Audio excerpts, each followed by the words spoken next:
जी हाँ, कुणाल साहिब। सर जी, मेरा सर ये प्रश्न था, इतने सारे रिलीजन हैं और सभी रिलीजन में एक सुप्रीम पावर होती है। तो इस्लाम के अंदर भी यही कॉन्सेप्ट है। तो सर बाकी रिलीजन के अंदर भी यही कॉन्सेप्ट है कि हर किसी में एक सुप्रीम पावर है। तो फिर हम ये कैसे कह सकते हैं कि इस्लाम ही एक सच्चा रिलीजन है? आप किस रिलीजन को मानते हैं अभी तक?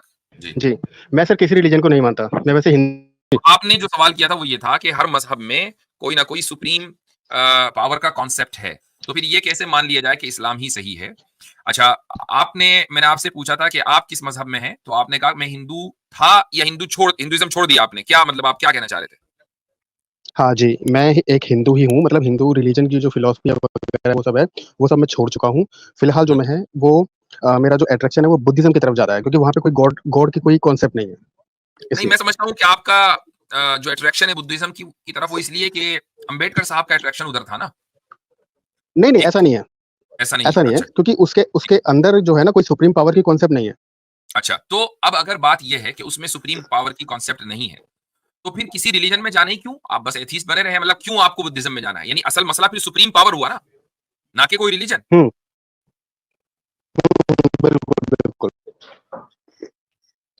तो आप मुझे इसका जवाब दीजिए कि जब मसला असल सुप्रीम पावर है, तो आप मुझसे ये सवाल करने में क्या ये सवाल वैलिड होगा कि भाई सारे मज़ाहिब सुप्रीम पावर को मानते हैं, तो कौन-सा मज़हब सही है? आपको तो सुप्रीम पावर से मसला है ना, मज़हब से मसला नहीं है। हाँ जी, बिल्कुल सही कह रहे हैं आप। तो आपको बात ये करनी चाहिए कि क्या सुप्रीम पावर है? नहीं है, तो इस पर बात हो, अगर मसला हुँ, उससे जी, है। इसी पे लेकिन अगर आपने इस चीज़ जी, को जी, एक्नॉलेज कर लिया कि जी सुप्रीम पावर है, तो हुँ, जैसे ही आप इसको एक्नॉलेज करेंगे तो बुद्धिज़्म को तो आप साइड में लगा दीजिए। आप खुद ही कह रहे हैं कि उसमें सुप्रीम पावर का कॉन्सेप्ट नहीं है। एकदम साइड में लगा दीजिए, अब वो आपके लिए सूटेबल नहीं है। अब आपके सामने चंद ऑप्शन रह गए हैं, आपको उसको एक्सप्लोर करना है। जी, तो अगर आप इस तरह सोच रहे हैं तो ठीक है, हम आगे बढ़ें। लेकिन अगर आप इस तरह नहीं जी, सोच जी। रहे हैं, आप ये कह रहे हैं कि नहीं जी, मैं तो सुप्रीम पावर से ही मसला है मुझे, मैं तो बुद्धिज़्म में जाऊँगा। तो फिर मैं इस्लाम या हिंदुइज़्म या क्रिश्चियनिटी पर बात करके क्या करूँ? नहीं सर, मेरा जो इश्यू था वो था सुप्रीम पावर के ऊपर ही, क्योंकि हर एक रिलीजन ने अपने-अपने नए नाम दे रखे हैं, बाकी चीज़ एक ही है। आप समझ रहे ठीक हैं? है, आप सुप्रीम पावर को तस्लीम कर रहे हैं या नहीं कर रहे हैं? ये मेरा क्वेश्चन है। नहीं सर, मैं इसको मतलब एक्नॉलेज नहीं करता कि दुनिया में कोई भी सुप्रीम पावर होती है, क्योंकि अगर ओके। होती तो किसी न किसी रिलीजन को मिल चुकी होती अब तक। तो आप तो खुद ही कह रहे हैं, तो कॉन्ट्रडिक्शन हो गया। एक तरफ आप ये कह रहे हैं कि हर मज़हब में सुप्रीम पावर है, नाम अलग-अलग हैं। इसका मतलब ये कि सब मज़हब वालों को मिल गई सुप्रीम पावर। यानी सुप्रीम पावर का की तरफ हिदायत। आपके एतबार से, हमारे एतबार से नहीं। आपके एतबार से सारे मज़हब वाले कि सुप्रीम पावर को मानते हैं, नाम अलग-अलग हैं। तो सब एक ही ज़ात को मान रहे हैं ना? हुँ, तो मिल तो गई। जी, और इसीलिए लोगों में आपसी वो बढ़ता है, मतलब क्या बोलते हैं, एनमिटी बढ़ती है कि नहीं, नहीं, मेरा मेरा जो ईश्वर है वो आपके ईश्वर से बेहतर है। इसमें फिर नहीं, भावना देखें, बेहतर की आ नहीं, नहीं, जाती नहीं, है, किसका अच्छा है। ये नहीं, ये चीज़ जो है ना, ये आपने जो बात कही है, ये एक बहुत ही आम और सतही लेवल की है। अगर आप थियोलॉजी को नहीं समझेंगे, तो फिर इस तरह की बात करेंगे। मैं उसकी मुख्तसर वज़ाहत करूँगा, फिर मैं अगर आमिर भाई को कुछ ऐड करना होगा तो ज़रूर करें। बात देखिए ये है कि सुप्रीम बीइंग के ऊपर तमाम मज़ाहिब बिलीव करते हैं। जूडाइज़्म हो, क्रिश्चियनिटी हो, इस्लाम हो, इन तीनों को क्लब करके अब्राहमिक रिलीजन कह दिया जाता है। या यहाँ तक कि हिंदुइज़्म हो और वगैरह-वगैरह। ये सब जो है सुप्रीम बीइंग के कॉन्सेप्ट के ऊपर बिलीव करते हैं। होता यहाँ पर ये है कि देखना ये है कि किसके यहाँ ये कॉन्सेप्ट प्योरेस्ट फॉर्म में पाया जाता है। नाम आप कुछ भी कह लें, आप उसको ईश्वर कह लें, परमेश्वर कह लें, गॉड कह लें, अल्लाह कह लें, लेकिन वो नाम दें कि जो उसके शाया निशान हो, बिफिटिंग टू हिज मैजेस्टी। तो ये आप नाम देंगे तो चलेगा, वरना कोई भी आप ऐसा नहीं कि जॉन पॉल आप उसको कह दें। तो अब जो जिस मजहब में ये कॉन्सेप्ट अपनी प्योरेस्ट फॉर्म में पाया जाएगा, वही मजहब सही होगा।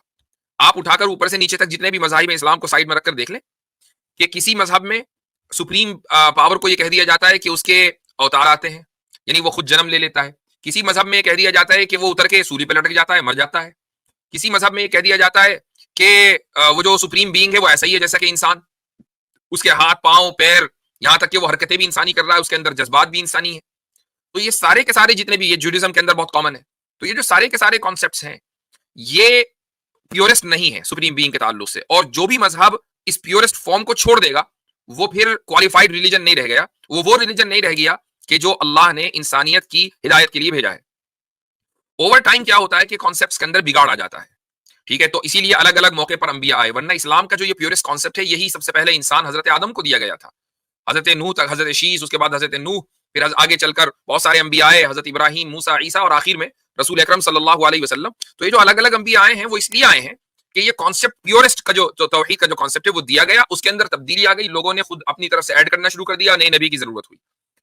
अब जो कुरान करीम नाजिल हुआ, इस कुरान करीम ने किसी नए नबी की जरूरत को खत्म कर दिया। प्योरेस्ट फॉर्म में तौहीद जो है वो मौजूद है, और जिस मजहब के पास प्योरेस्ट फॉर्म में तौहीद होगी वही मजहब क्वालिफाइड होगा।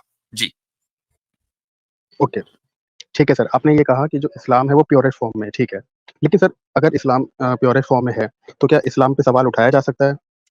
जैसे इश्क-निंदा कानून है, उसके हिसाब से आप सवाल नहीं उठा सकते इस्लाम पे। नहीं, लेकिन आप आपसे ये हिंदुइज़्म किसने पे कह दिया हाँ, कि सवाल आप खुद सवाल उठा रहे हैं? आप इस्लाम के किसी भी कानून के ऊपर सवाल उठाइए। सवाल उठाने का क्या मतलब है कि कोई चीज आपको समझ में नहीं आ रही है, आप सवाल करें। भाई कुरान तो खुद ही कह रहा है कि फसलू अहल ज़िक्र। कुरान में कहा है कि जो लोग इल्म वाले हैं, अल्लाह वाले हैं, उनसे सवाल करो। तो कुरान तो खुद सवाल उठाने की बात कर रहा है। कुरान खुद ये कह रहा है लअल्लहुम यतफक्करून लअल्लहुम याकिलून, जगह जगह कि भाई अपनी अकल इस्तेमाल करो। पता नहीं क्यों गौर व फिक्र नहीं करते। ये जो लअल्लहुम यंजुरून लअल्लहुम यतफक्करून, इसका मतलब क्या है कि भाई ये क्यों नहीं गौर फिक्र कर रहे हैं? आखिर क्या वजह है कि खुदा कह रहा है कि मैंने तुम्हें अकल दी, तुम अकल क्यों नहीं इस्तेमाल करते? आप अकल इस्तेमाल करेंगे तो सवाल उठाएंगे। जी गो अहेड। जी मैं तो भाई से सर कुणाल भाई से बात करना चाह रहा हूँ। कुणाल भाई कैसे हैं? ठीक है। जी, बढ़िया। जी जी। कुणाल भाई आपने एक बात रखी कि सुप्रीम बीइंग जो है ना वो सब रिलीजन मानते हैं, और फिर आपने कहा कि बुद्धिज्म नहीं मानता, और उसके बाद जब मुफ्ती साहब ने कहा कि चलो सारे मानते हैं, इसका मतलब है उनको मिल गया, तो आपने कहा इसीलिए उनमें एनिमिटी है, ठीक है ना, एक दूसरे से दुश्मनी है, क्रोध है, ऐसे ही है? जी, जी, ऐसे ही है। हाँ हाँ, ऐसे ही है। इस्लाम according to the popular narrative Hindustan में कब आया? ये तो आप क्या नाम है, जो एक स्थायी अगर आप कहें तो बाबर के आने के बाद से ठीक है, 1526। 1526 यानी करीबन 600 साल पहले, राउंड अबाउट। बिल्कुल। ठीक है। उससे पहले जो बौद्ध और हिंदू लड़ रहे थे वो किसकी वजह से लड़ रहे थे? इनमें तो आपस में वही था ना, क्योंकि बुद्धिज्म तो ईश्वर मानता नहीं और हिंदुइज्म मानता है, और जो बुद्धिज्म ओह, की शाखा अच्छा है अच्छा महायान, हिंदू अच्छा हिंदू अच्छा और आपस वहीं में से लड़ ये रहे थे। हिंदुइज्म निकला है। अच्छा हिंदू अच्छा अच्छा, हिंदू भी इसका आपस में लड़ रहे थे। नहीं नहीं, जी हिंदू भी लड़ रहे थे, नहीं, मगर चूंकि ये बुद्धिज्म को, सॉरी रुकिएगा रुकिएगा, आर्ग्यूमेंट थोड़ा कंस्ट्रक्ट कर लेते हैं। क्योंकि बुद्धिज्म आपने एक्सक्लूड किया है एनिमिटी से, ये मानते हुए कि जिन सब के यहाँ सुप्रीम बीइंग माना जाता है वो लड़े हैं, जबकि इस्लाम अगर निकल जाता है यहाँ से, यानी according to the popular narrative, तो बुद्धिस्ट और हिंदू आपस में लड़ रहे थे, उनमें एनिमिटी क्यों थी? सर हालांकि जो एक तो महायान सुप्रीम शाखा बीइंग। सर जो महायान शाखा है ना बुद्धिज्म की, यही बाद में कन्वर्ट हो गई हिंदुइज्म में 8वीं सदी के बाद से, जब शंकराचार्य आए। उससे पहले तो हिंदुइज्म था नहीं। नहीं, ये हाँ तो 8वीं एग्जैक्टली। सदी के बाद से आया ठीक है। ठीक है, ये अकॉर्डिंग टू आपका नैरेटिव है, वो उनका नैरेटिव कुछ और हुँ, है। वो ये कहते हैं हुँ। वो पहले से हैं, बुद्धिस्ट बाद में है, वो इसलिए बुद्धिस्ट को या बुद्धा को, गौतम बुद्धा को क्षत्रिय खानदान से मानते हैं। वो कहते हैं कि ये उसी वर्ण से है जिसको श्री कृष्णा ने उत्पन्न किया था गीता के अनुसार। अब वो ये चाहे जितना भी आप ऐतिहासिक प्रमाण, वैज्ञानिक प्रमाण, इसमें नहीं जा रहे, एक पॉपुलर नैरेटिव को लेकर चल रहे हैं। अगर एनिमिटी सुप्रीम बीइंग के मानने के बाद होती तो फिर बुद्धिस्ट और हिंदुओं के अंदर कोई एनिमिटी नहीं होनी चाहिए थी, पॉइंट नंबर 1। दूसरा, एक 52 साल तक हिंदू रहे हैं स्वामी धर्मा तीर्था, उनकी किताब है हिस्ट्री ऑफ हिंदू इंपीरियलिज्म, बाद में बुद्धिस्ट हो गए थे, ठीक है, बाद में बुद्धिस्ट हो गए थे। ये वो अंबेडकर साहब का टाइम था जब उनका कन्वर्जन हो रहा था बुद्धिज्म की तरफ, टिल्ट हो रहे थे। हुँ। तो उन्होंने किताब लिखी है, पूरा एक चैप्टर बांधा है कि कैसे हिस्ट्री में ब्राह्मणिज्म और बुद्धिज्म का आपस में क्लैश हुआ। अब वो ये क्लैश एक्सप्लेन करते हुए कहते हैं कि अशोका और बुद्ध जो हैं उनको भी सामने आना पड़ा, अशोका कैसे लड़ा, शंकराचार्य जी के विरुद्ध में कितने लोग सामने आए, कैसे उन्होंने जनाब फलां युग के अंदर इतने बंदे मारे, इतने बंदे मारे, इतने लोगों को बुद्धिस्ट को मारा गया, यहाँ से निकाला गया। अब ये एनिमिटी जो है ये सुप्रीम बीइंग मानने वाले और सुप्रीम बीइंग ना मानने वालों के दरमियान है। इसका मतलब पता है क्या, ये आर्गुमेंट क्यों रख रहा हूँ? इसका मतलब ये है कि अगर हम मनुष्य जाति की, मनुष्य प्रजा को ऐतिहासिक तौर पर उनकी जांच करेंगे तो पता चलेगा कि आइडियाज की बुनियाद पर जंगें कम और पॉलिटिकल बुनियाद पर जंगें ज्यादा हुई हैं, पावर की वजह से। यही चीज स्वामी धर्मा तीर्था ने बयान की है कि खुदा पर कोई विश्वास करता हो या ना करता हो, यहाँ लोग पावर के लिए, राजनीति के लिए, राजगद्दी के लिए एक दूसरे का कत्ल करते रहे हैं। यही वजह है कि बुद्धिज्म में भी हुआ बड़ी तादाद के अंदर। तो ये एक पॉइंट है जिसको समझना चाहिए कि सुप्रीम बीइंग के होने की वजह से एनिमिटी। अब दूसरा पॉइंट ले लेते हैं, एनिमिटी की वजह कैटेगोरिकल डिनाई के ऊपर तो हो सकती है।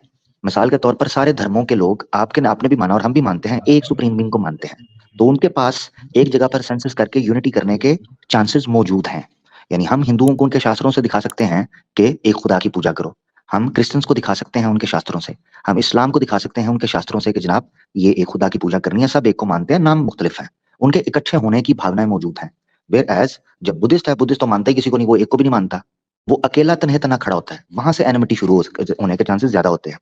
अब अगर कोई मान ले ये कहता है कि नहीं जी मैं इतना सीरियस नहीं लेता लाइफ को, तो सीरियस ना लेने की वजह उसका इंडिविजुअलिज्म है। अदरवाइज जब भी कभी बुद्धिस्ट पावर में आए हैं एनिमिटी हुई है, इतिहास इस चीज का गवाह है। बहुत शुक्रिया, थैंक यू। जी हाँ, जबरदस्त पॉइंट है। जी। अच्छा, मैं एक चीज और मैं इसका इजाफा करना चाहूंगा कुणाल साहब। मान ले थोड़ी देर के लिए कि दो मुल्कों में जंग हो रही है, तो क्या आप ये समझते हैं कि दो मुल्कों में जब भी जंग होगी तो उसकी बुनियाद रिलीजन होगा? सर देखिए, जो 2 मुल्कों में जंग होती है वो एक्चुअली में पावर के लिए ही होती है। लेकिन जो हमारा प्रश्न ये था कि जो डिवाइन पावर है, जो सुप्रीम पावर है, आखिर वो किस मज़हब में है? मेरा सवाल ये था। ये तो हम फिर पॉलिटिकल में चले जाएँगे, काफ़ी नहीं लंबी नहीं, डिबेट हो जाएगी ये देखिए, तो। डिवाइन पावर हुँ। तो वो किसी मजहब में महसूर लिमिटेड नहीं है। डिवाइन पावर इंडिपेंडेंट है। ऐसा नहीं है कि वो किसी मजहब में मौजूद है, वो इंडिपेंडेंट है। उसको एक्सप्लोर करना है। अब वो एक्सप्लोर वो करेगा जो डिवाइन पावर को उसके प्योरेस्ट फॉर्म के अंदर प्रेजेंट करेगा दुनिया के सामने, जिसमें जैसे ही उसने उस डिवाइन पावर को अपने जैसा समझ लिया या अपने को डिवाइन पावर जैसा समझ लिया, दोनों एतबार से उसने अपने आप को डिस्क्वालीफाई कर लिया। मैंने इसीलिए मिसाल दी कि वो डिवाइन पावर इंसान की शक्ल में इस दुनिया में मौजूद नहीं होगी। ये इंसान कभी डिवाइन पावर की शक्ल में नहीं जाएगा। मसलन कोई आपके यहाँ पैदा हुआ और आपने कहा कि जी यही पूजनीय है, हम तो इनकी पूजा करेंगे, तो आपने उसको वो डिवाइन स्टेटस दे दिया। या ये कि कहा कि खुदा नीचे उतर के सूली पे लटक गया, तो ये भी आपने उसको इंसानी स्टेटस दे दिया, जो कि इंसान लटकते हैं सूली के ऊपर। और उसको खुदा को अपने आप को पनिश करने की जरूरत ही क्या रही थी? खुदा को अगर फॉरगिव करना है तो फॉरगिव कर दे। तो ये है ना, तो प्योरिस्ट फॉर्म में किसने वो कॉन्सेप्ट दिया है? तो आमिर भाई ने जो बात कही वो ये कि आपने एनिमोसिटी की बात की, एनमिटी की बात की कि रिलीजन की बुनियाद पर एनमिटी होती है, तो वो तो डिबंक हो गया। अब बात ये हुई कि किस मजहब का पैगाम सबसे जबरदस्त है, उसको आपको देखना है कि प्योरिटी या प्योरेस्ट फॉर्म में तौहीद कौन पेश कर रहा है। सिंपल। हुँ। चलिए ठीक है सर, आपने ये मतलब मान लिया कि कोई मतलब हाँ, मैं समझता हूँ कुणाल सुप्रीम साहब, पावर होती है। मैं आपको एक हुँ, सजेशन दे देता हूँ। सजेशन ये है कि आप ये देखें कि इस दुनिया के लिए डिवाइन पावर का या सुप्रीम पावर का होना जरूरी है या नहीं। अगर तो ये दुनिया इटर्नल है, इसका कोई आगाज नहीं है, और यहां पर सब काम आप यानी ये कह रहे हैं कि ये सब इत्तेफाकात है, ये कोइंसिडेंस है कि इंसान बन गया, कोइंसिडेंस है कि जानवर बन गए, कोइंसिडेंस है कि सूरज चांद सितारे बन गए। इतना कॉम्प्लेक्स सिस्टम जो है ये कोइंसिडेंसेस के नतीजे में है, और आप इसको फैक्चुअली साबित कर दें, तब तो आप ठीक है मान लीजिए कभी सुप्रीम बीइंग की जरूरत ही नहीं है। लेकिन अगर आप इसको फैक्चुअली साबित नहीं कर सकते, बस ये एक तरह का वहम है, एक ख्याल है, एक थ्योरी है, बल्कि थ्योरी भी नहीं कहना चाहिए, हाइपोथेसिस है कि ये कॉन्सिडेंसेस के नतीजे में ये सारी चीजें हुई हैं। अगर ये सिर्फ हाइपोथेसिस या किसी का वहम और ख्याल हो, तो फिर आपको ये मानना पड़ेगा कि ये चीजें खुद ब खुद वजूद में नहीं आई हैं, इनका कोई ना कोई पैदा करने वाला है। ये जो आपने कहा ना कि जी सुप्रीम बीइंग नहीं होना चाहिए, पहले इस पर गौर कीजिए और इस पर बात कीजिए इंशाल्लाह।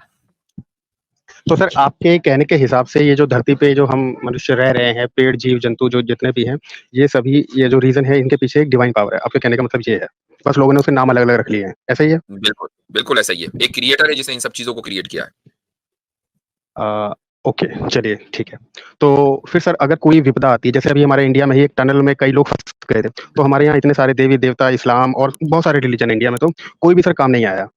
तो सर फिर इस पे भी आप थोड़ा बताएँगे कि जब उसकी वजह से सब कुछ हो रहा है, देखिए, तो फिर दूसरे अगर कोई रिलीजन गलत का तो चीज़ मैं नहीं होती कह है। सकता, दूसरे हुँ, रिलीजन का तो मैं नहीं कह सकता, लेकिन मैं अपने रिलीजन का यानी इस्लाम के बारे में मैं बात कर सकता हूँ। हमारे यहाँ पूरा एक हुँ, कॉन्सेप्ट है जिसको हम कहते हैं द कॉन्सेप्ट ऑफ ईवल। और ईवल का मतलब ये है कि जिंदगी के अंदर परेशानियां आएंगी। अगर कहीं परेशानी आई है, टनल वाली बात बाय द वे पहले भी हो चुकी है उत्तराखंड में, और इस वीडियो में यानी हमारी स्ट्रीम में एक साहब आए थे और टनल बिल्कुल एग्जैक्ट वही बात की थी जो आपने की है। तो दुनिया में प्रॉब्लम्स आएंगी, परेशानियां आएंगी, ईवल मौजूद है। वो इसलिए मौजूद है ताकि आप उस ईवल को रिकॉग्नाइज करके खैर को यानी वर्च्यू को अप्रिशिएट कर सकें। इमेजिन करें कि अगर दुनिया में सिर्फ और सिर्फ उजाला होता, अंधेरा ना होता, तो उजाले को आप कभी भी अप्रिशिएट ना कर पाते। दुनिया में अगर बीमारी ना होती तो आप अपनी हेल्थ को कभी भी अप्रिशिएट ना कर पाते। बीमारी है तो जब हम हेल्थी होते हैं तो उसको अप्रिशिएट करते हैं, अंधेरा है तो रोशनी को अप्रिशिएट करते हैं, बुराई है तो अच्छाई को अप्रिशिएट किया जाएगा। ये इस दुनिया का कानून है। इस कानून के ऊपर यानी हम खुदा को पहचानते ही इस बात से हैं कि खुदा ने इस दुनिया के अंदर दो चीजें ऑपोजिट रखी हैं और इसके बावजूद ये दुनिया कोलैप्स नहीं हो रही है बल्कि चल रही है। अगर ये वैसे ही खुद ब खुद मान लीजिए, तसव्वुर करें, ये कोइंसिडेंसेस का नतीजा होता कि भाई तो अब इस दुनिया में सिर्फ एक ही तरह के कोइंसिडेंसेस होते हैं ना, बस खैरी खैर होती है, ईवल ही ईवल होता। ये क्या कि दोनों निजाम मौजूद हैं और दोनों कॉन्ट्रडिक्टरी हैं और दोनों चल रहे हैं और दुनिया आबाद है। तो ये कोई ना कोई ऐसा है कि जो इस निजाम को कायम किए हुए है, ये खुद से अगर चलेगा तो कोलैप्स हो जाएगा। अगर दो ऑपोजिट फोर्सेस टकराएंगी तो एक नए गालिब हो जाएगी और दूसरी मगलूब, दूसरी डिफीटेड हो जाएगी। तो सर यही सेम आर्गुमेंट तो ये जीसस वाले भी देते हैं और हमारे हिंदू भाई भी यही देते हैं सर आर्गुमेंट कि कोई ना कोई तो है पीछे दुनिया को चलाने के। सेम यही आर्गुमेंट देते हैं सर वो भी। तो फिर हाँ, उनका देते हैं, खुदा बिल्कुल बेहतर क्यों ना बिल्कुल मान यही लिया देते जाए? हैं, लेकिन मैंने जैसे अभी कहा कि मैं एक बात को बार बार रिपीट नहीं करना चाह रहा हूं कि आर्ग्यूमेंट देने से कुछ नहीं होता। आप ये तो मान रहे हैं कि कोई ना कोई है, लेकिन वो जो है उसको आपने अपने जैसा मान लिया। भाई ईसाई जो है क्या करते हैं, वो कहते हैं कि जी वो जो है ना, जो जिसने बनाया है वो खुद उतर कर आ गया और सूली पे लटक गया। वो जो हिंदू है वो कहते हैं कि वो जो है वो एक मर्तबा नहीं दसियों मर्तबा आया, कभी और आकर कभी वो रासलीला कर रहा, कभी कुछ कर रहा है, कभी कुछ। अभी इमेजिन करें कि वो न सिर्फ ये कि इंसान बनकर आया, बल्कि उसने आकर फिर वो हरकतें की कि जो आम इंसान नहीं करता। तो आपके जो concept of oneness of God है या oneness of the supreme being है, वो प्योर कहाँ रहा? अच्छा, मैं इनसे मेरे ख्याल से बड़ी जबरदस्त बात हो गई और जी उन्होंने शुक्र है इन्होंने टनल की मिसाल दी, वरना कोई बच्चे की मिसाल देते थे, कोई कहाँ की मिसाल देता है। तो है तो बात वही है जिसको आपने बड़े जबरदस्त एक्सप्लेन किया। कुणाल भाई, मैं एक चीज पूछना चाहता हूँ, आप ये जो सारा सिस्टम है सुप्रीम बीइंग को हटाते हैं, तो अगर मैं आपकी दृष्टि से इस सृष्टि को देखना चाहूँ, इस नेचर को देखना चाहूँ, तो आप यानी मिसाल के तौर पर मैं यही थोड़ा सा सेम इंटरप्ट चीज। करूंगा कुणाल भाई, जी जब आपसे बात हो रही है ना तो जरा सा म्यूट कर दीजिएगा। पीछे ओके, कुछ ओके, ओके सर।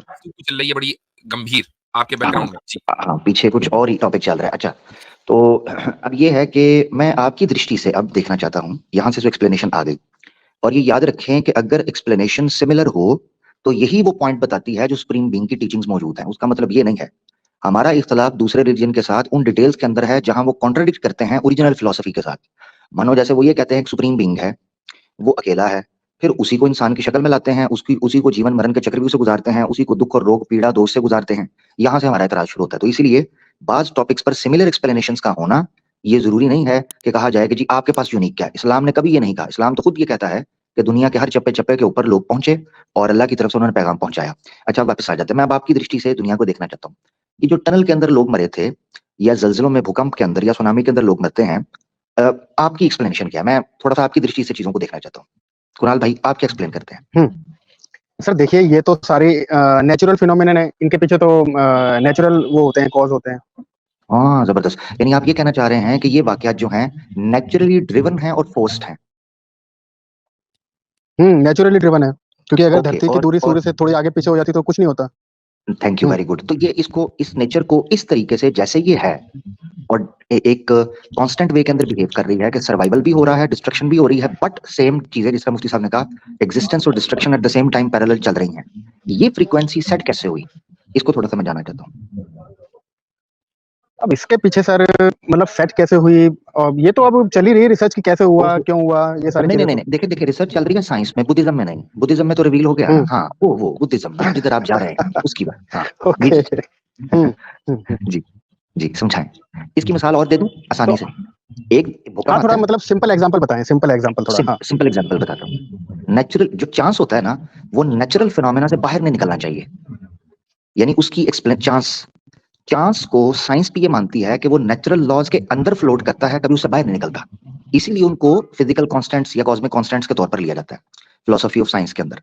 अब मैं सिंपल मिसाल देता हूँ आपको। भूकंप आया, ठीक है, अर्थक्वेक आया, बिल्डिंग गिरी, नौजवान जो कि सर्वाइवल नेचुरल फिनोमेना को सामने रखते हुए सर्वाइवल कर सकते थे, वो मर गए। एक बच्चा जो अपना सेल्फ डिफेंस किसी तौर पर भी नहीं कर सकता था, वो बच गया। मुझे इसको एक्सप्लेन करेंगे कैसे? अरे सर, ये तो सर कोई वो नहीं हुआ कि मतलब एक बच्चा बच गया। अब ये थोड़ी कह सकते हैं कि वो आपने जब नेचर को फोर्स किया ना, आपने कहा ना कि चांस जो है वो नेचुरल फिनोमेना के तहत होना चाहिए, उसको ये समझ नहीं रहे, उसको थोड़ा सा एलैबोरेट कर दें। जी, यूं समझें। नहीं, आपकी बात में समझ गया, आपकी बात में समझ गया कि मतलब कुछ जो लोग थे, अगर वो डेथ को हो गए, लेकिन एक छोटा बच्चा था, बेचारा कुछ कर भी नहीं सकता था, लेकिन वो बच गया। आप इस आधार पे जानना चाह रहे हैं ना मुझसे? एग्जैक्टली, क्योंकि उसकी नेचुरल एक्सप्लेनेशन नहीं हो सकती। मसलन सर्वाइवल है, कोई बचा लेता उसको, भूकंप के नीचे से 7-7 8-8 दिन बाद न्यूज बताती है बच्चे निकलते हैं, वो कैसे? उसकी मुझे चीज चाहिए। ठीक, तो सर इसमें हम ये थोड़ी कह सकते हैं कि मतलब कोई भगवान था तो उसने उसे बचा लिया, ये तो बिल्कुल नहीं, मैं नहीं जानना चाह रहा। हाँ, मैंने देखा आप फिर ऑपोजिट जा रहे हैं। मैं आपसे आपकी दृष्टि से इसका देखना चाह रहा हूँ। आप कोई ऐसी एक्सप्लेनेशन दें कि मैं अंडरस्टैंड कर जाऊं कि सुप्रीम बीइंग की जरूरत नहीं है बीच में, वो दे। सर वो बच्चा किसी भी तरह से बच गया होगा, किसी टेबल के नीचे होगा या किसी के भी नीचे होगा। सर किसी के भी नीचे हो सकता है वो। टेबल के नीचे, देखिए मेरी बात सुने, जो आप एक्सप्लेनेशन दे रहे हैं ना, जो किस तरीके से बच सकता है, जब उसको निकाला जाता है तो पता चलता है कि वो किस तरह बचा है, क्या नहीं बचा। वो एक वो कहते हैं अनएक्सपेक्टेड चीज है, ऐसा मिरेकल हुआ है कि हमें नहीं पता। उसकी वजह मैं बताता हूँ क्यों। अडल्ट्स नहीं बच पाते। अगर टेबल के नीचे बचना होता, अगर सर्वाइवल इंस्टिंक्ट किसी को बचाती होती, तो अडल्ट्स को ज्यादा बेहतर तरीके से बचना चाहिए था, क्योंकि वो सर्वाइवल में ज्यादा। मिसाल के तौर पर मैं आप पे अटैक करता हूं, आप 28-30 साल के कड़ियल जवान है, ज्यादा चांसेस ये हैं, नेचर ज्यादा ये चीज दर्शाती है कि आप बच सकते हैं क्योंकि आप जवान हैं। मगर एक बच्चा जो 5 साल का, 3 साल का है, उसके ऊपर मैं अटैक करूंगा, नेचर नहीं मुझे अलाउ करे, यानी नेचर उसको अलाउ नहीं करेगी कि वो डिफेंस कर सके। ठीक है, बाय चांस ही वो बच सकता है ना, यही कहना चाह रहे हैं ना आप। मगर वो भी नेचर के अंदर रहना चाहिए, बट आप उस चीज को एक्सप्लेन नहीं कर पा रहे, यह है बात। नहीं सर, देखिए ऐसा हुआ कि हमारे इंडिया में कुछ बच्चे जो बोरवेल होती है ना उसमें गिर गए थे, तो उसमें से कुछ बच्चे तो बच गए थे, लेकिन कुछ बेचारे इतने भाग्यशाली नहीं थे, वो आप बेचारे ये नहीं बता बच पाए। मैं देखें कुणाल हाँ साहब, एक सिंपल सिंपल सी बात है, वो ये है कि आपने कहा कि टनल जो कोलैप्स हुई थी या जो दुनिया में जितने भी डिजास्टर्स आते हैं ना, इसको गौर से सुनिएगा जो कहा जा रहा है, ये सारे के सारे नेचुरल कॉजेस के तहत होते हैं। नेचुरल एक कॉज हुआ, उसकी वजह से कोई ना कोई इफेक्ट हो गया, टनल गिर गई या व्हाटएवर, ठीक है, आपने ये बात कही। ओके, अब हम ये कहते हैं कि दुनिया में जितने भी हादसा हो रहे हैं उसके पीछे पीछे कोई ना कोई नेचुरल कॉज है। वो जो नेचुरल कॉज होगा वो जो नेचर जो हमारा फिनोमिना है उसके तहत होगा, ठीक। अब होता यह कि एक रेयरेस्ट सिचुएशन में एक बच्चा जलजला आता है और पूरी बिल्डिंग उसके ऊपर गिर जाती है, बड़े बड़े स्लेब कंक्रीट के उसके ऊपर गिर जाते हैं, इसके बावजूद भी वो बच जाता है। इस तरह की कई मिसालें अभी गज्जा से आ रही हैं कि ऊपर बम गिराया, पूरी बिल्डिंग नीचे गिर गई, और कई दिन के बाद, एक हफ्ते के बाद, 5 दिन के बाद छोटा सा बच्चा जो दूध पीता बच्चा है वो जिंदा निकल कर आ रहा है, उसको निकाला जा रहा है, मलबे के अंदर दबा हुआ है, जबकि बड़े नहीं बचते हैं। तो उसके पीछे चांस है, ठीक है। अब इस चांस की आपको आपको इसकी वजाहत करनी है बुद्धिज्म के हवाले से, चूंकि आप उधर जा रहे हैं कि बुद्धिज्म ने इस चांस को कैसे एक्सप्लेन किया। तो साइंस क्या कह रही है उसको छोड़ दीजिए, चूंकि आप साइंटिस्टिक नहीं है ना, आप तो बुद्धिस्ट बन रहे हैं। थैंक यू मुफ्ती साहब, thank you for this easy और सिंप्लीफाइड जी एक्सप्लेनेशन। जी कुणाल जी साहब। तो देखिए सर, आप मुझसे बुद्धिज्म के माध्यम से पूछना चाह रहे हैं इसका वो इसलिए कह रहे हैं क्योंकि आप बुद्धिज्म में इस वक्त इंटरेस्ट रखते हैं, या तो आप ये कहें भाई मुझे जी बुद्धिज्म में कोई इंटरेस्ट नहीं, मुझे किसी भी रिलीजन में इंटरेस्ट नहीं, तो जाहिर है फिर बुद्धिज्म का कोई क्वेश्चन। लेकिन अगर आप अपना एक जहन बना चुके कि शायद ये बुद्धिज्म जो है ना यही आंसर करेगा मेरे प्रॉब्लम की, तो इस प्रॉब्लम का आंसर क्या है वहां, क्योंकि आपने तमाम मजहबों को इसलिए रिजेक्ट किया है कि प्रॉब्लम ऑफ ईवल का आपकी नजर में इनके पास कोई आंसर नहीं है। तो हम ये यस पूछ रहे हैं कि उस प्रॉब्लम ऑफ ईवल का जो चांस की बुनियाद पर होती है, बुद्धिज्म में क्या आंसर है वो बताइए। सर, बुद्धिज्म में सर देखिए, ना तो उसमें आत्मा होती है ना परमात्मा होती है। उसमें सर ये दे रखा है, अपदीपक भव, अपने दीपक स्वयं बनो, मतलब खुद से ही आप अपना वो कर लो, मतलब अच्छे इंसान बनो। उसमें मतलब जो बेसिक फिलोसफी ये है कि अच्छा आप इंसान बनो, उसके लिए उसमें कुछ नहीं नहीं नहीं नियम वगैरह नहीं दे नहीं रखे नहीं हैं। नहीं नहीं नहीं नहीं, ये चीजें समझ देखें, हम्म, दो चीजों में फर्क है। एक है कि आपके हम्म, कर्म कैसे होने चाहिए, अभी वो डिस्कस नहीं हो रहा। अभी वो सिचुएशन डिस्कस हो हम्म, रही है जिसको प्रॉब्लम इवल या वो डिस्ट्रक्शन है, डिजास्टर है, जिसको रिलीजन के ऊपर या सुप्रीम बीइंग को चैलेंज करने के लिए किया जाता है। अब जानना ये है कि बुद्धिस्ट तो उस एंटिटी को या उस फिलोसफी को निगेट कर चुका है। उसकी जगह आप क्या एक्सप्लेन करेंगे? आप कर्म ना वहां बताएं कि कर्म क्या होंगे। मैं जानना सही, चाह रहा हूँ डिस्ट्रक्शन क्यों हो रही है, इस तरफ फोकस करें जी। सर इस चीज का मुझे नहीं लगता कि उसमें कुछ दे रखा होगा। उसमें तो सारे थैंक नेचुरल यू, लॉ दे रखे हैं, भाई सब कुछ नेचर के थैंक यू, हिसाब से होता है। Thank you. ये नेचुरल नहीं है, क्योंकि नेचुरल हम्म, फिनोमेना जो है वो काम करते हैं उन एक्सपेक्टेशंस के ऊपर जो हमारे सामने फिजिकल फिनोमेना एक्सप्रेस करता है। ठीक हाँ, है। इसको आप एक आज मिसाल से यूं समझ लें कि आप अगर आग जलाएंगे और उसके ऊपर कोई बर्तन रखेंगे, उसमें पानी होगा, तो पानी बॉयल होगा ही होगा। हो ये गई नहीं होने होगा। का कि आपने आग जला रखी है, पानी बॉयल होने के बजाय ठंडा हो गया, ये तो नहीं हम्म। होगा ना। यानी नेचर जो काम करेगा वो एक ही तरीके से काम करेगा। तो बिल्डिंग गिरेगी और अगर उस बिल्डिंग के में 100 बंदे हैं और 100 में से 99 जो अडल्ट हैं वो मर रहे हैं, बच्चा बच गया, तो उसने एक तरह से काम नहीं किया, कुछ और हुआ है यहाँ पर। वो क्या है? ये एक्सेप्शंस भी होनी चाहिए आसान लफ्जों में। जिस तरह कहा, ये एक्सेप्शंस जो है ना, ये सवाल खड़ा करती हैं, और प्रॉब्लम एबल की वो एक्सप्लेनेशन ही फिट बैठती है जो अल्हम्दुलिल्लाह इस्लाम ने पेश की है। अदरवाइज आप ब्लैंक हो जाएंगे, जैसे आप अभी कह रहे हैं कि हमारे पास कोई नहीं है, क्योंकि वो कर ही नहीं पाएंगे उसको। बहुत शुक्रिया, थैंक यू, इतना ही है। ठीक है तो मेरे भाई। सर मेरे जी, नहीं, आपकी बात सही है, लेकिन सर आप फिर उसका उसका तो आप बताइए ना, फिर उसका क्या पीछे रीजन है? आप उसका नाम कोई डिवाइन पावर देना चाहते हैं कि उसकी वजह से जी हो हाँ, पाता है? ऑब्वियसली बात है कि डिवाइन पावर ने इस दुनिया को जो बनाया है वो कॉज एंड इफेक्ट के सिस्टम पर ऊपर बनाया है। हम कॉज एंड इफेक्ट का इनकार नहीं कर रहे हैं, लेकिन उस डिवाइन पावर का इंटरवेंशन भी होता है, उसकी कोई ना कोई विजडम हो सकती है। वो विजडम ये भी हो सकती है कि उस बच्चे को जिंदा रखना है, आगे चलकर उससे कोई काम लेना है, उससे कोई खैर निकलनी है, कोई शर निकलनी है, वो कुछ भी हो सकता है। वो आगे चलकर जब वो बच्चा बड़ा होगा तब आपको अंदाजा होता है कि हाँ भाई इस बच्चे ने बड़े होकर ये काम किया। कितने ही वाकयात ऐसे हैं कि मसलन कि एक ऐसा मौका आया कि शायद वो बच्चा जिंदा न रहता, लेकिन बड़े होकर उसने ये कारनामे अंजाम दे दिए। तो वो खुदा की कोई भी हिकमत हो सकती है। खुदा की सारी हिकमतें और उसकी विजडम हम इंसान कभी जान ही नहीं सकते, लेकिन आपके पास इसके अलावा कोई दूसरी एक्सप्लेनेशन नहीं है कि वो खुदाई या डिवाइन इंटरवेंशन की वजह से वो बच्चा बचा है। ठीक है सर, आपके हिसाब से वो डिवाइन पावर है क्रिएशन, और उसके हिसाब से मतलब क्या आपने बोला था? कॉज एंड क्या बोला था सर कॉज आपने एंड अभी? Effect, cause and effect. हाँ, कॉज एंड इफेक्ट। ठीक है, ठीक है, ठीक है। तो सर इस हिसाब से फिर उस डिवाइन पावर को भी बनाने वाला कोई होना चाहिए ना? ये कैसे कह ओहो, दिया आप मानते हैं इस चीज को? मल्टीपल टाइम्स, यानी ये हजरत बेसुधरी हो रही है। हाँ, अब आप देखें कहीं और चले गए, हाँ, लेकिन अगर आप एक आसिम भाई ने एक जुमला बोला था बड़ा जबरदस्त, उसी को मैं मुस्तार ले रहा हूँ, उसी को मैं बोरो कर रहा हूँ। उन्होंने बोला था कि कुछ लोग ये कहते हैं कि if everything is created by God then who created God. यही तो सवाल है ना आपका। जी, जी, जी, जी। हाँ, तो इसका जवाब उन्होंने दिया था और शायद उन्होंने आई डोंट नो, लेकिन मैं उन्हीं के अल्फाज में कह रहा हूँ कि if every bread was baked by a baker then who baked the baker. अब मुझे बताएं who baked the baker. Sir देखिए, मैं आपको ना बहुत ही एक छोटा-सा एक वो देता हूँ सर आपको एग्ज़ाम्पल कि जो हमारी जो धरती है, पृथ्वी है, इसके ऊपर जितने रेत के कण हैं, उससे कहीं ज़्यादा हमारे पूरे ब्रह्मांड में, यूनिवर्स में ग्रह होंगे, नक्षत्र होंगे, तारे होंगे। तो सोचिए सर, इतने ज़्यादा जो ग्रह, नक्षत्र, तारे हैं, तो ये उसको जंप बनाने हो रही वाला है, कितना बड़ा होगा वो, डिवाइन पावर। जंप हो रही है, जंप हो रही सोचिए है, सर। जी, जंप हो रही है। असल आप में कहीं और अच्छा चलिए सर ये आपको अच्छा कहीं वो मेरे ख्याल सर से इसके ऊपर बहुत बार आप जवाब दे चुके हुए हैं कि जी, क्रिएटर क्यों नहीं हो सकता, जी, हम जी, जी। उस फिलॉसफी में क्या है, मेरे ख्याल से वो आप देख लें तो कुणाल भाई समझ आ जाएगी। हाँ, ठीक है। अब देखिए कुणाल भाई, आपको आज से इतनी लंबी गुफ्तगू हुई ना, वो सिर्फ ये कि आपके हाँ, हम ज़हन को थोड़ा-सा खोलें कि दुनिया में और भी बहुत कुछ है, आप ओके। जिस तरफ चल रहे हैं, गलत चल रहे हैं। ठीक है? अच्छा ठीक है सर आप चलिए काफ़ी अच्छी आप हक गुफ्तगू की रही। तलाश में आपसे रहें। आई जी, नो कि बहुत लंबी गुफ्तगू, just just listen hear me out, कि बहुत लंबी गुफ्तगू नहीं हो सकती क्योंकि और भी लोग हैं। मैं सिर्फ लास्ट में जो कमेंट कर रहा हूँ वो ये कि आपको सिर्फ ये बताना मकसद था कि जिस रास्ते पर आप चल रहे हैं, उस रास्ते पर आपकी मुश्किलात का हल आपको नहीं मिलेगा। थोड़ा-सा ज़हन को खोलें और ये गौर करें कि इस दुनिया में क्या सर्वाइवल या वजूद, सर्वाइवल छोड़ दीजिए, वजूद, एक्जिस्टेंस जो है वो सुप्रीम बीइंग के बगैर पॉसिबल है या नहीं है। इस बारे में गौर करें। अलग-अलग रिलीजन को आप पढ़ना चाहें पढ़ें और हमारे पास आते रहें, हमारी स्ट्रीम्स देखते रहें। इंशाल्लाह आपको फायदा होगा। ठीक है? ओके सर एक लाइन सर बोलनी थी। हेलो? जी, बोलिए लास्ट लाइन। जी सर, हाँ। जी, जी, जी, बिल्कुल। सर हमारी तो दिक्कत ये है कि सर जो हम नास्तिक है ना सर, हमें तो सर गालियाँ हिंदुइज़्म से भी पड़ती हैं, आपकी तरफ से भी पड़ती हैं और जीसस की तरफ से भी पड़ती है, तीनों तरफ अब से मुझे गालियाँ बताइए पड़ती हमने हैं। आपको कौन सी गाली दी है?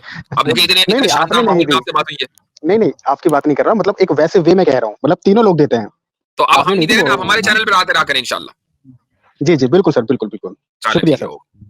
Okay sir. वैसे आपकी टीम की तरफ से हम सबको ही मिल रही होती हैं, ये भी कसर निकाल लेते हैं ना आपके बुद्धिस्ट जी, लोग। जी, जी। जी। जी हाँ। सही बात।